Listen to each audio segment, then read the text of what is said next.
Try to prepare this, and everybody watching at home, and Jerome, I know you're hot and tired from all those books you carried. Please take a shower. Yep, the man likes books so much he took the empty suitcase all the way up there to bring home all these books, like a big one too, it's like that high. So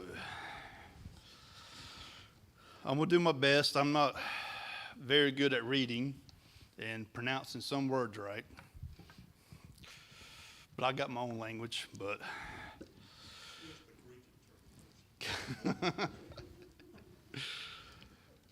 good evening, brothers and sisters. Today we find ourselves in the book of Daniel, chapter 1. Oh, I got a handout. There was so much cool facts I couldn't put it all into the thing, so you can take one and pass it.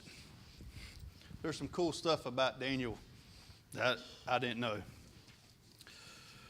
Today we find ourselves in the book of Daniel, chapter 1, a story of 4 young men who found themselves suddenly uprooted from everything familiar and planted in hostile soil.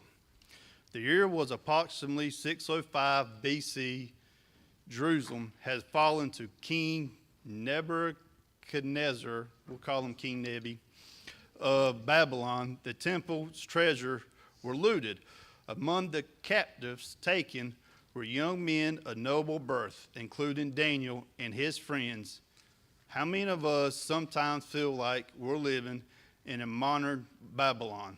Our culture increasingly views our Christian values as foreign, outdated, or even offensive.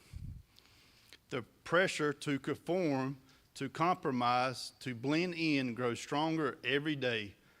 Young adults faces this pressures in universities and in workplaces. Our seniors is witness values shifting dramatically from what they once knew. Like Daniel, we find ourselves asking, how do we remain faithful to God when everything around us pushes us against the faithfulness?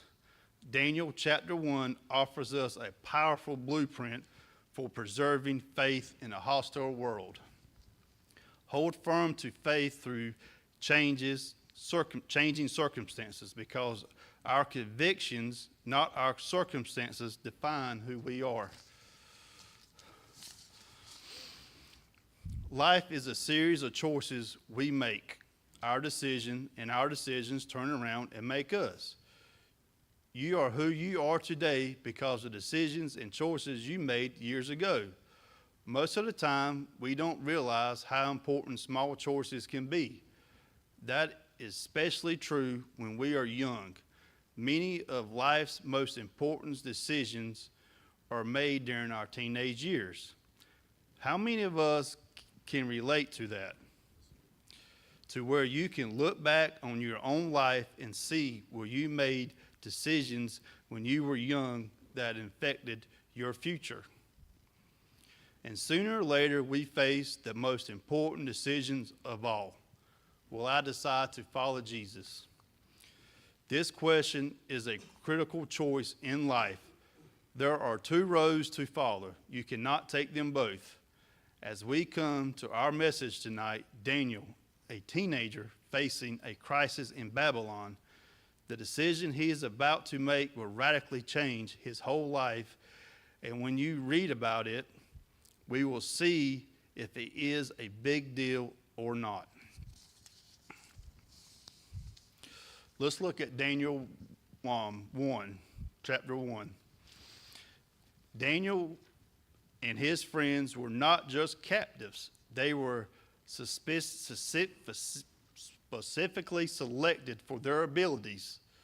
Verse 4 tells us we are chosen because they were young men with any physical defect, handsome, showing aptitude for all kind of learning, well-informed, too quick to understand, and qualified to serve in the king's palace. Kind of reminds me of myself, handsome.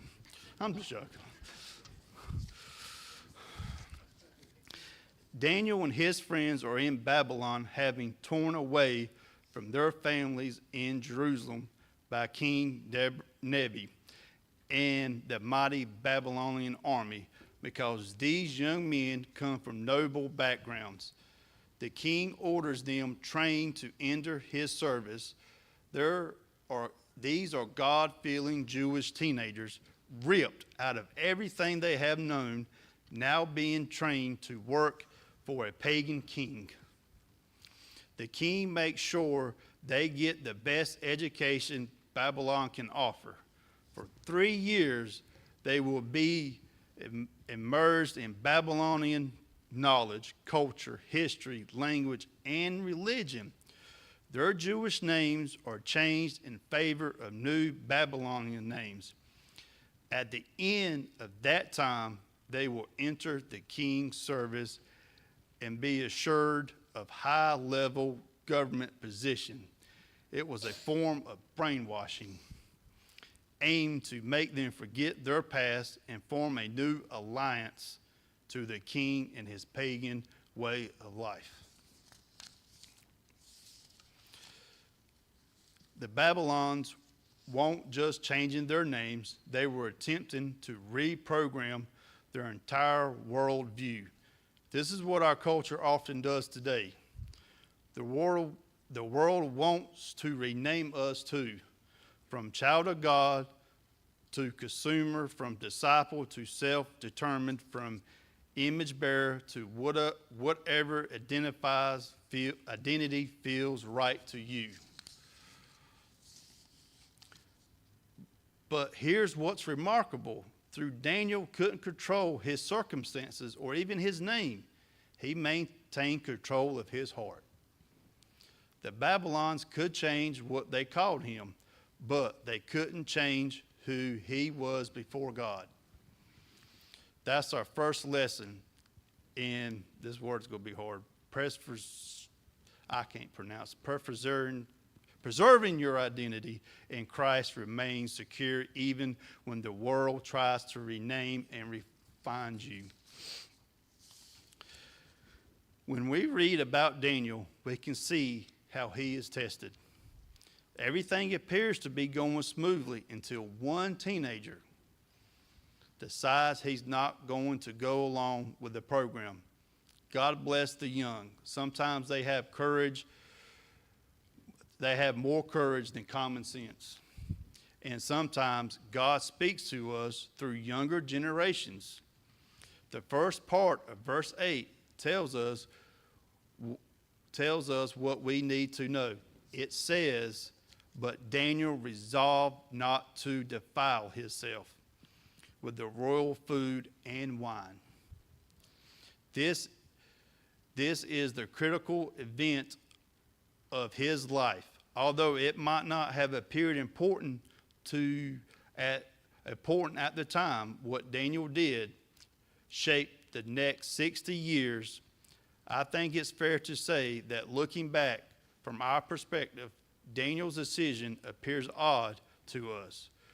We ain't Jews living in captivity in Babylon, so it's hard for us to understand what was the big fuss about eating the king's food at the king's table. After all, as far as we can tell, Daniel accepted the bondage, he accepted the pagan education, and he even accepted a new pagan's name. If you're going to go along with all that, why worry about the food? What's the big deal here? Someone has pointed out that Daniel had to make 3 important decisions. First, he had to take part in pagan education, but he could disregard those things he knew to be wrong or untrue. Second, he had to put up with being called a pagan name, but he knew that a name alone couldn't define who he really was. Third, he had to eat pagan food. And at that point, he couldn't escape what it represented. What seemed to us to be the least important issue was the most important to Daniel. But this young man had a proper sense of priorities. He knew that eventually you've got to draw a line in the sand and say, no further will I go. What is the line that you are not willing to cross to make a stand for God? So why did Daniel refuse the food?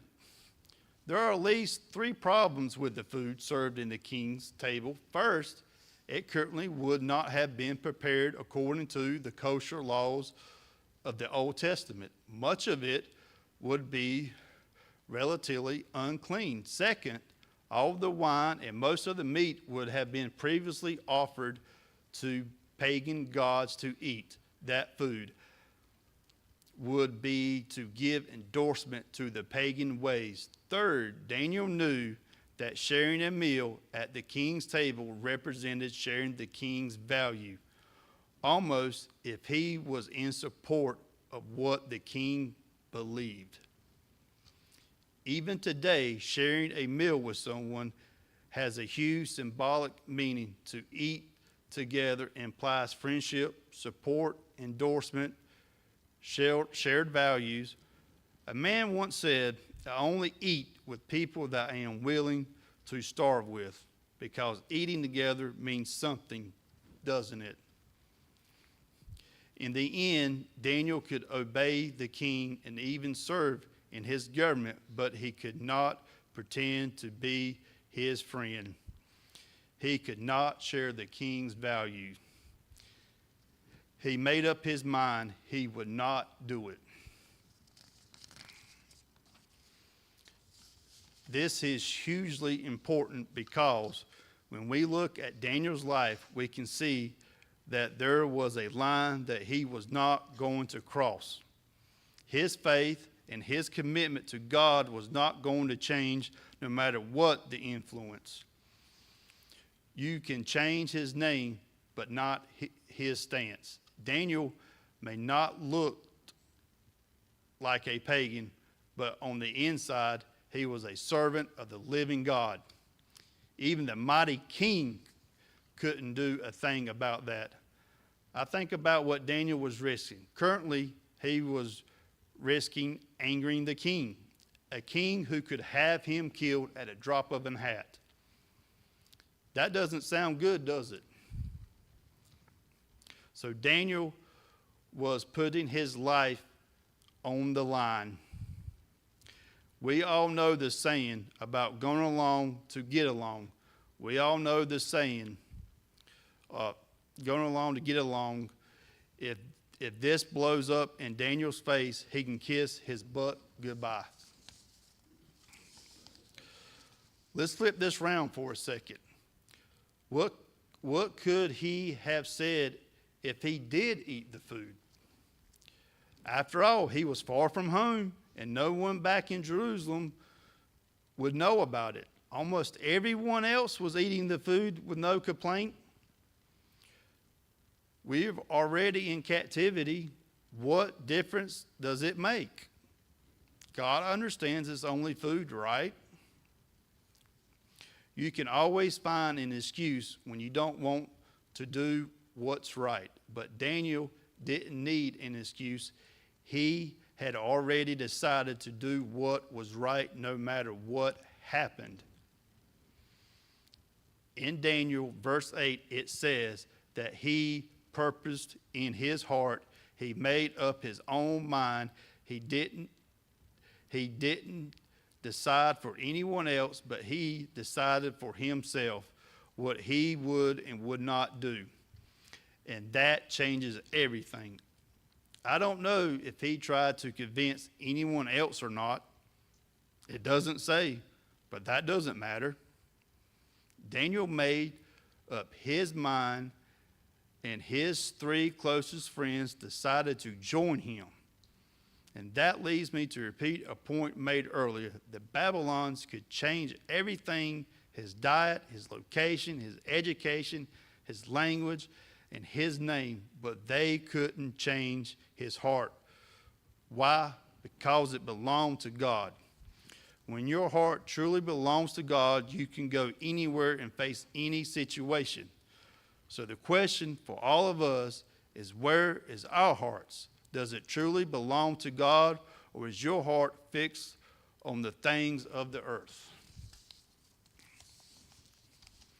Now, I want to point out something. I want to point something out here that a lot of people miss, but it is so crucial to the story of Daniel. It's found in verse 9, and it's just 2 words. It says, "Now God." Suddenly, God enters the picture. He calls the chief officer to look with favor upon Daniel and his 3 friends. But that happened after Daniel's decision, not before. Does God bless those who honor him? Yes, sometimes he does. There is a blessing reserved for the bold that the timid never experience. So what does Daniel do? His proposal was very simple. He asked that he and his 3 friends be taken off the rich diet and be served only vegetables and water for 10 days. At the end of that time, the guard could make up his own comparison and draw his own conclusion. Notice Daniel didn't stage a protest or demand his rights. Does any of that sound familiar? Instead, verse 8 tells us he asked the chief officer for permission. Verse 12 shows he proposed a test. Please test your servants for 10 days. Give us nothing but vegetables to eat and water to drink. By the way, the food he offered to eat is called pulse. It's a word that can refer to vegetables in general, but is often used of cereal. So perhaps we should think of 10 days of water and shredded wheat. You wouldn't think that such a diet would work. I have a hard time with that, but Mr. Larry would be right at home with cereal and water. Yeah, it does. Verse 15 and 16 tells us that at the end of 10 days, the 4 teens looked better on their cereal and water diet than the fellows who had been eating T-bone steaks at the king's table. They looked so good that the guard let them continue with their strange diet. Does God bless those who make up their minds to honor him? Absolutely. Daniel teaches us how to draw lines of conviction with both courage and wisdom. He didn't compromise his faith, but he also didn't unnecessarily antagonize those in authority. He found a creative solution that allowed him to remain faithful while respecting the position of those over him. In today's world, we face countless pressure points where our faith and culture collide in business, ethics, entertainment choices, relationship standards, truth-telling, in a post-truth age, and maintaining biblical values when they're increasingly unpopular. Daniel shows us that faithfulness requires discipline about where to draw our lines. Not everything requires resistance, but some things do. The question is, do we know what hills we're willing to die on? Have you decided, like Daniel did, where will you not compromise regardless of the consequences?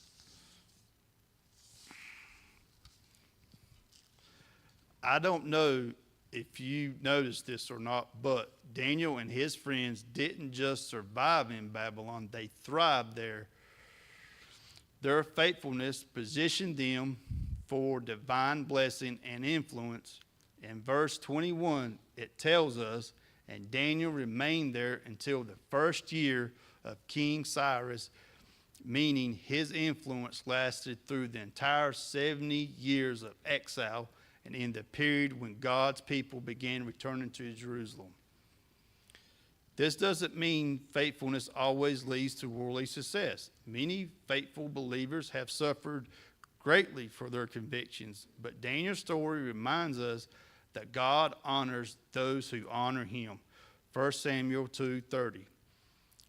Sometimes that honor comes through promotion and influence, as with Daniel.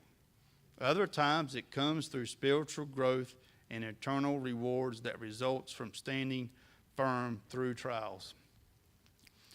What we see clearly is that Daniel's faithfulness positioned him to be used by God in extraordinary ways. His